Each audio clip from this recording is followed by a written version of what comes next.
As the door clicked shut behind me, I leaned against it, breathing hard. I felt like I was being pulled into a nightmare, unable to wake up. But the rules were clear. I couldn't ignore them, no matter how insane they seemed.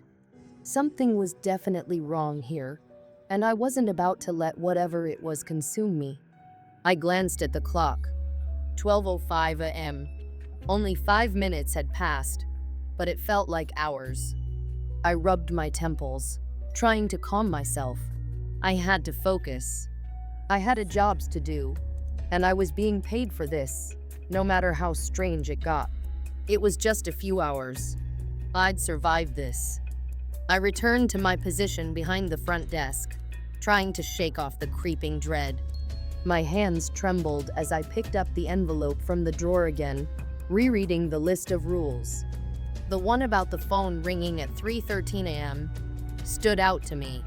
It felt like an odd, random detail, yet something about it gave me chills. I shook my head, trying to banish the thoughts that kept circling back to the strange woman outside. The fact that she didn't make eye contact, didn't try to interact with me in any way made it even more unnerving. It felt like I was caught in some twisted version of reality, where the rules didn't apply, and anything could happen at any moment. 1 o'clock. The phone call, the quiet of the lobby settled back in as I tried to keep myself busy, cleaning up the dust that had gathered on the counter. It was strange to think about how lifeless this place was, and yet the oppressive atmosphere seemed to demand my attention. The ceiling fans spun lazily above me, and the dim light from the overhead bulb flickered like a warning. Then it happened. The phone rang. I jumped, my heart pounding in my chest. The sound echoed in the silent lobby like a gunshot. I glanced at the clock. 3:12 a.m. My eyes widened. The rules flashed through my mind. I had to ignore it. I had to follow the instructions. The phone rang again, and I hesitated for a moment longer. I wanted to pick it up. It felt wrong not to. What if someone was in trouble? What if it was important? But the rule was clear. Do not answer the phone if it rings at 3:13 a.m. I let the phone ring on. My hands clenched into fists, and I fought against the strange urge to answer. The seconds ticked by slowly. My pulse thundered in my ears, and I could feel sweat beginning to bead on my forehead. At exactly 3:13 a.m., the phone stopped. I let out a breath I didn't realize I had been holding. A sense of relief washed over me, but just as quickly, an intense feeling of dread followed, as if something had been lurking just beyond the edge of my awareness, waiting for the moment when I would break. Then, before I could even begin to gather my thoughts, I heard it, the whistling. 2 o'clock. The whistling at first. I thought I might have imagined it. Maybe the wind had kicked up, or the building was groaning under the weight of its age. But then I heard it again, faint and distant at first, like someone humming a song in a forgotten language. The whistling grew louder, clearer, and with it came an overwhelming sense of unease, as if something was watching me from the shadows. The rules had mentioned it. If you hear whistling in the lobby, go to the back room and lock the door. Do not come out until the whistling stops. I didn't need any more convincing. I bolted toward the back of the motel, heart racing as I passed the rooms with their faded numbers. Each door felt like a portal to something terrible, and I couldn't shake the feeling that something or someone was waiting just beyond the threshold. I reached the back room, my hands shaking as I fumbled with the lock. The door clicked shut behind me, and I let out a shaky breath. The whistling had grown louder now, almost deafening, like a ghostly tune carried on the wind. I stood there, pressed against the door, my back to the cold, musty walls, my mind screaming for an escape. But escape wasn't possible. Not while I was here. I glanced at the small clock on the wall. my gaze drifting from the second hand as it ticked away each agonizing moment. 3 o'clock. The whistling was louder now, more insistent, more deliberate. It sounded almost as if it were coming from the walls themselves, a low hum that vibrated through the room and rattled my bones. I wasn't sure how long I stood there, frozen in place, the whistling growing louder until it was all I could hear. My eyes darted around the small room, searching for any signs of movement. Nothing. The silence returned, only to be broken again by that maddening sound. Finally, after what felt like an eternity, the whistling stopped.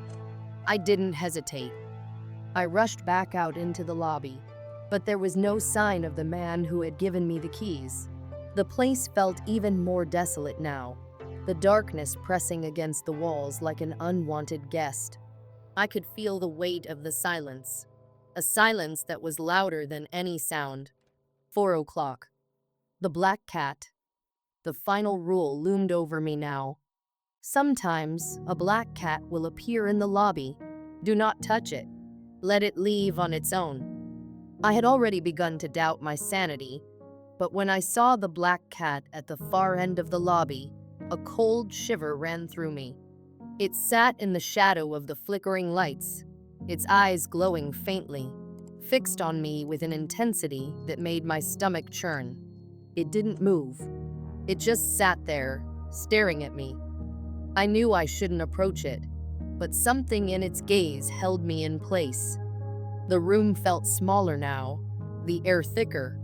Every breath I took felt like I was inhaling something that wasn't quite air. I waited. The seconds ticked by in silence, and I felt time stretching, expanding. The cat remained where it was, its glowing eyes never leaving me.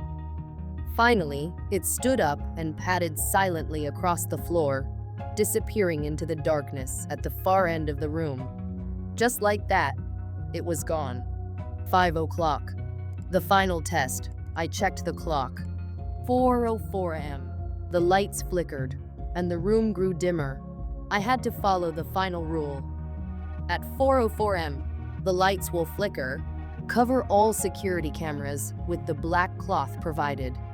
Do not remove it until the flickering stops. The black cloth was hanging on a hook behind the desk, waiting for me. I grabbed it, my hands trembling, and began draping it over the security cameras, one by one. I didn't know what would happen if I failed to do this, but something told me I didn't want to find out. As I covered the last camera, the flickering stopped. The room was plunged into darkness. Then came the voice. A whisper, faint and chilling, like the wind itself had come alive. See you soon. My heart stopped. I knew exactly what that meant.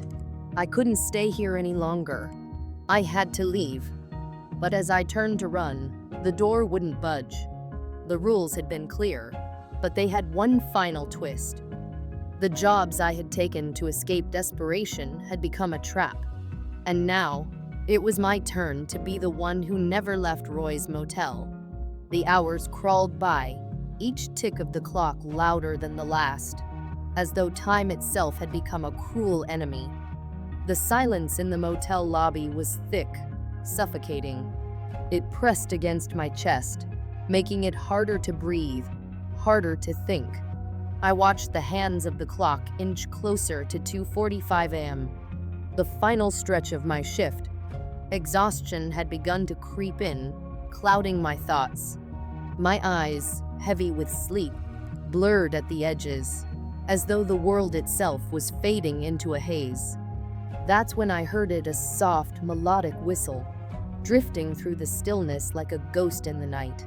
The tune was faintly familiar, though warped, like a lullaby played backward on an old, crackling record. It was haunting, eerie, and yet strangely comforting. A part of me wanted to close my eyes, to let the whistling lull me to sleep. But something deep inside me screamed to stay alert, to pay attention. If you hear whistling in the lobby, go to the back room and lock the door. Do not come out until the whistling stops. The rule echoed in my mind, a mantra I had heard over and over during my brief time working here. The manager had warned me about the strange things that happened during the late night hours, things that were best left undisturbed. But I had dismissed it all as superstition until now. The whistling grew louder, more deliberate, its notes curling around the walls like fingers brushing against my skin. At first, it seemed to be coming from the far corner of the lobby, but soon it sounded as though it was everywhere, reverberating through the walls, the floor, the very air itself. My heart raced, each beat quickening with dread. I glanced at the clock. 2:45 am. There was no time to waste. My hand trembled as I reached for the knob to the back room. The cold metal sent a shiver up my spine, but I turned it anyway. The door creaked open, and I stepped inside, the darkness swallowing me whole. The small, windowless room was dimly lit by a single bare bulb that hung from the ceiling, its flickering light casting long shadows across the walls. Dust coated every surface, settling on the shelves and the old filing cabinets that lined the room. In the corner, a rack of uniforms swayed gently, each one bearing the same name tag, Jimmy. I swallowed hard, pushing the thought of what I had seen before the manager's cold smile, his warning of strange happenings out of my mind. I locked the door behind me, the metallic click echoing in the stillness. The whistling stopped. I didn't dare move. My heart thudded in my chest as I listened for the next sound. The silence seemed to stretch on forever, thick and oppressive, and then a low hum filled the air, a sound so deep and resonant that it vibrated through my bones. It was unlike anything I had ever heard before, an eerie, unsettling hum that seemed to come from nowhere and everywhere at once. Through the keyhole of the door, I saw him, a figure shuffling across the lobby, its body bent and twisted unnaturally, joints cracking with every movement. The figure was tall, but hunched, its limbs seeming to stretch and contort as it moved with a jerky, mechanical motion. It made its way toward the front desk, its head tilting to one side like a puppet whose strings had been pulled too tight. I heard paper rustling. It was reading the rules. I pressed my back against the wall, holding my breath as the humming turned into whispered words in a language I didn't understand, but somehow felt in my bones, words that seemed to crawl under my skin like insects. All Jimmies must learn. All Jimmies must change. All Jimmies must stay. A chill ran down my spine, and I glanced down at my own name tag. My heart skipped a beat when I saw it. The letters, once clearly spelling Justin, were now shifting, morphing, twisting until they read Jimmy. I squeezed my eyes shut, the darkness behind my eyelids more comforting than the nightmare unfolding before me. I counted the seconds in my head, willing the whistling to stop, to end, to take the horrors away. But the whistling didn't stop. It only grew louder. The shrill ring of the phone shattered the silence like a clap of thunder in a storm. It was so sudden, so jarring, that I jumped out of my skin. My watch read 3:13 a.m., the same time every night, the same time the phone rang. Do not answer the phone if it rings at 3:13 a.m. The rule was clear, simple, and yet, as I stood there frozen, my heart pounding in my chest, every fiber of my being screamed at me to pick it up. I could feel the phone's vibration in my bones, the pulse of it thrumming through the air like a living thing. The phone rang again, dragging out the sound, stretching it into an agonizingly long tone. It vibrated through my skull, my teeth rattling with each pulse. I wanted to pick it up. My fingers twitched, my hand hovering over the receiver, but I forced myself to stay still, to remember the rules. I wasn't Jimmy. I wasn't supposed to answer it. But then, the ringing stopped. A voice came through the receiver, soft and familiar. Jimmy, why won't you talk to your mother? My blood turned to ice as the words echoed through the line. It was my mother's voice, but it was different, distorted, wet, as if it had been submerged underwater, or perhaps dragged through a drain pipe. The words were muffled, warped, yet unmistakable. "I'm not Jimmy," I whispered, my voice barely audible as my throat tightened with terror. "Not yet," the voice hissed, low and serpentine.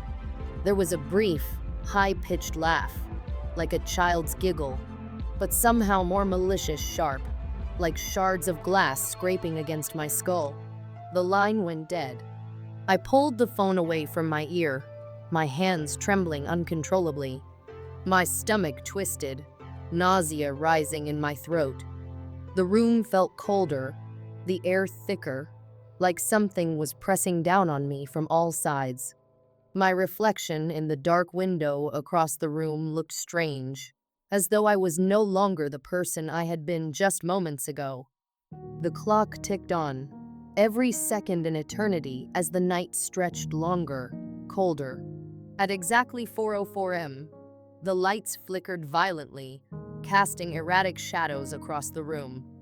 The fluorescent lights buzzed and hummed, sputtering like an old generator fighting to stay alive. The security cameras crackled, their feed warping, distorting into static. Cover all security cameras with the black cloth provided. Do not remove it until the flickering stops. My fingers shook as I grabbed the black cloth from the drawer beneath the counter, draping it over each camera with trembling hands. The air seemed to grow heavier with every passing moment, thick and metallic, like the scent of blood or rust. The weight in the room was unbearable, as though the building itself was holding its breath, waiting for something to happen. And then it came. A low, guttural growl, deep and primal, echoed through the lobby. It reverberated off the walls, rattling the furniture, shaking the very floor beneath my feet. My heart skipped a beat as I turned to see the black cat, a familiar presence that had been slinking around the motel for weeks, perched on the desk. Its eyes glowed unnaturally, the pupils narrowed into slits, reflecting the dim light like twin shards of obsidian.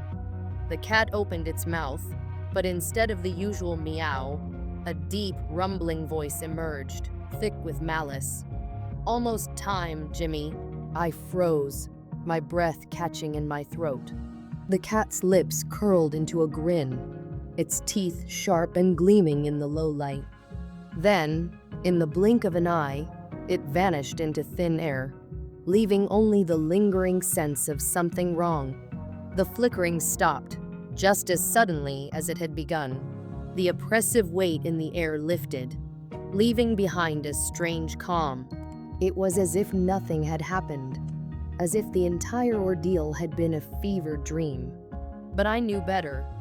By sunrise, the manager returned, his face as cold and empty as it had been when I first started working there. He didn't look surprised, didn't seem shocked by my pale face or trembling hands. He simply looked at me, as though he had been expecting this all along. "You survived," he said, his tone flat, almost disappointed. I handed him the keys, my hands shaking so badly that I nearly dropped them. "I quit," I said, my voice hoarse. His lips twitched into the faintest of smiles. "You'll be back." I didn't know whether to laugh or scream. I had survived, yes, but I wasn't the same. None of us who worked there were. We were all Jimmy in the end, caught in a never-ending cycle, bound to the rules that ruled over this cursed place. As I walked out the door, I glanced back at the motel, the flickering neon sign casting a sickly glow across the parking lot. I couldn't shake the feeling that I wasn't alone. I could feel eyes on me, watching from the windows. And somewhere, in the distance, I heard the faint sound of whistling.